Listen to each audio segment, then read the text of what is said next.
Le yen tombe à un nouveau plus bas depuis la crise financière de 1998. Le yen a chuté mardi jusqu'à un nouveau plus bas depuis 24 ans face au dollar, malgré la faiblesse du billet vert, toujours lesté par la politique monétaire ultra-accommodante de la BOJ face à celle beaucoup plus ferme de la Fed.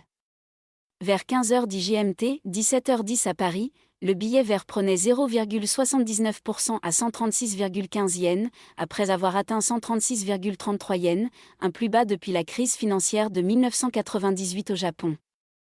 Mardi, le Premier ministre Fumio Kishida a soutenu la politique ultra-accommodante de la Banque du Japon BOJ, affirmant que les autorités monétaires devraient maintenir leur position actuelle pour soutenir l'économie, selon plusieurs agences de presse japonaises.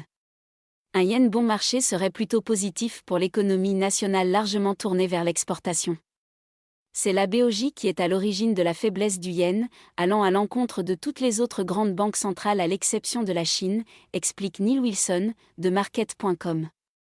Une consolidation du Bitcoin. Selon l'analyste, la hausse des taux d'intérêt mondiaux exerce une pression sur la BOJ, qui a campé sur ses positions vendredi en conservant son taux négatif. Les investisseurs attendent la publication des minutes de la BOJ, qui devrait mettre en évidence la divergence des banques centrales, selon Fiona Saint-Cotta, analyste chez City Index. La Fed reste la banque centrale la plus agressive, ce qui devrait limiter la baisse du dollar américain, en particulier par rapport aux devises où la banque centrale est toujours accommodante comme le yen, rappelle Fawad Razakzada, de City Index et Forex.com. La Réserve fédérale américaine, Fed, a en effet augmenté la semaine dernière ses taux de 0,75 points, une mesure inédite depuis 1994. L'euro se maintenait quant à lui face au dollar, avec la perspective de 2 hausses des taux d'intérêt de la BCE cet été, réaffirmée par Christine Lagarde.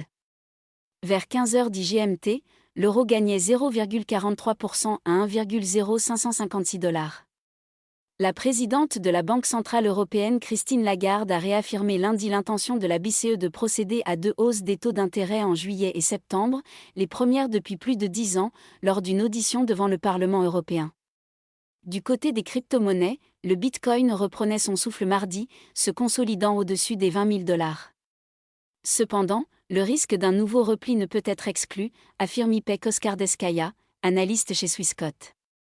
Le Bitcoin s'échangeait à 21 517,93 $ vers 15h10 GMT.